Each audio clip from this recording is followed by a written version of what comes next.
Hey, good afternoon, Higher Praise Daily Nugget. Darren Pittenger here. And I wanted to hop on here with a devotional message today that I actually had received from my wife. She had posted this, and there was a gentleman that was doing this, and I thought it was great. But the reason I thought it was great is it tied in really well with the conversation that I had had through Messenger with a group of people that we are going to be doing a Zoom call on Monday afternoons at 2 o'clock Central Standard Time. And on that Zoom call, we're going to kind of walk through the Bible together, spend some time in Scripture. We're going to use it for devotionals, prayer requests, just kind of work through things together and continue our walk together. So if that's something that you have interest in, we'd love to have you join us. Again, that's Monday, 2 o'clock Central Standard Time, and it'll be through a Zoom call. So if that's something you're interested in, shoot me your email down below in a message, and I will shoot you the link as we get closer to that time on Monday. But the message today that we were talking about within that group is somebody had made a comment about, it's so hard to just take all of our stresses, anxieties, depression, fighting addiction, all these things that we have going on, it's hard to just give them to God and then just let them go. And it is hard, especially when you're living on earthly terms, because we get so caught up in ourselves. We get so caught up in careers, what the kids have going on, the coronavirus, this and that, one thing or another. There's so much going on and we're bombarded, and it's getting stuck up here. But that message that we keep seeing is a negative message. So how do we give it to God and let it go? Well, I think a lot of it depends on your mindset of whose hands is it in. So this is the message that I wanted to share based off of what my wife had shared earlier today, because it was a great message. But take a basketball, put it in my hand. It's worth $15. Take that same basketball and put it in the hands of LeBron James. Now that basketball in 4 years is worth $153 million. See, it depends whose hands it's in. Take a football. I got a football in my hand. It might be worth $10. Take that same football, put it in the hand of Patrick Mahomes, who, in case you forgot, was the Super Bowl MVP of 2020 and Super Bowl champs of 2020. So all you Denver Broncos fans, eat your hearts out. It's ours right now. It's our time to shine. But put that same football in Patrick Mahomes' hands in 5 years, $200 million. Take a golf club. I laugh, because you put a golf club in my hand, it ain't worth anything, not even a nickel. But take that same golf club and put it in Tiger Woods' hand. 5 years, that golf club's $250 million. See, it depends whose hands it's in. Let's say that I have a stick, and let's say that there's a snake in my backyard, and my wife's out there mowing or doing whatever. She's freaking out.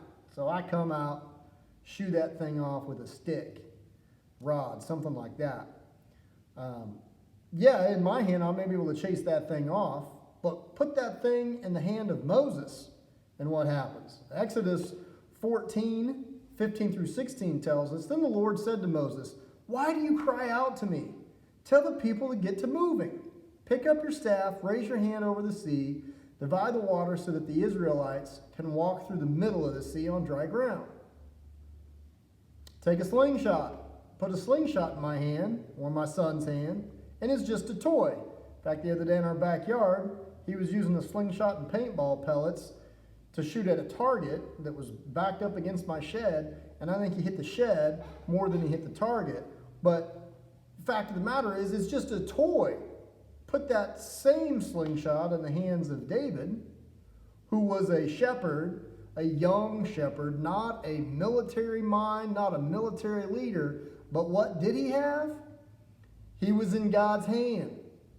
And here's what he was able to do. He slayed a giant.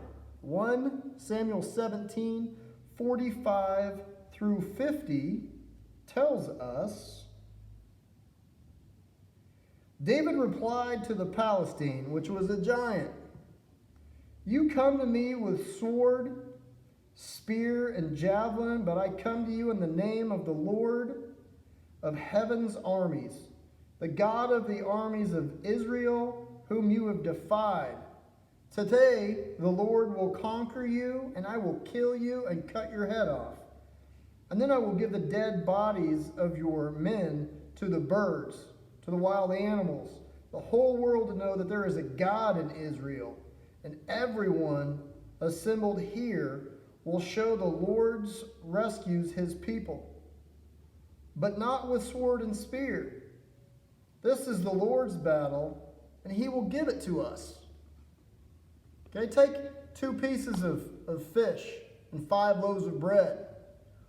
In my hands, that's going to feed me with maybe a little to spare. But put that same 2 pieces of fish and 5 loaves of bread in Jesus' hand, and he'll feed thousands. Matthew 14:15 through 21 tells us,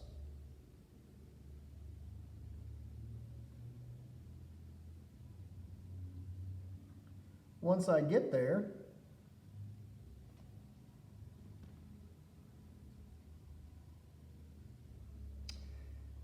that evening the disciples came to Jesus and said, "This is a remote place, and it's already getting late. Send the crowds away so they can go to the villages and buy food for themselves." But Jesus said, "That isn't necessary. You feed them." "But we only have 5 loaves of bread and 2 fish," they answered. And Jesus says, "Bring them here." He told the people to sit down on the grass. Jesus took the 5 loaves and the 2 fish, looked up towards the heavens, and blessed them. Then, breaking the loaves into pieces, he gave the bread to the disciples, who distributed them to the people. They all ate as much as they wanted, and afterward the disciples picked up 12 baskets of leftovers. About 5,000 men were fed that day, in addition to all the women and the children. See, it depends whose hands it's in. So take a couple nails, put them in my hand. I laugh because my wife's the builder in our household.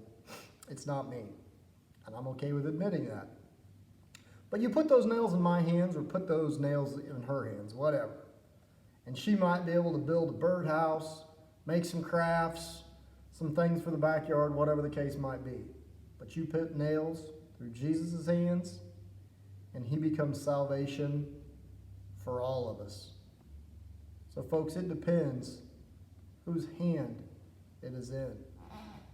So instead of trying to put your pains and sufferings and depression and anxieties and obstacles and challenges in your own hands to do it yourself, as opposed to giving it to God and letting it go. Folks, I'm telling you, there's nothing bigger than our God. Our God is a great God. Our God is a merciful God. Our God is a graceful God. That if you have issues going on, we're all sinners, we're all broken. But learning that skill to go to him in prayer and ask, "Father, please take these burdens. Mend my mind and mend my heart of all these things that I'm going through, and help me to cast them down at your feet so that you may pick them up and handle them for me." Folks, you have not because you ask not. If you're really struggling with something and what you're trying is not working, but you haven't committed your life to Jesus, now is a great time to do that. Give it to him. Let it go.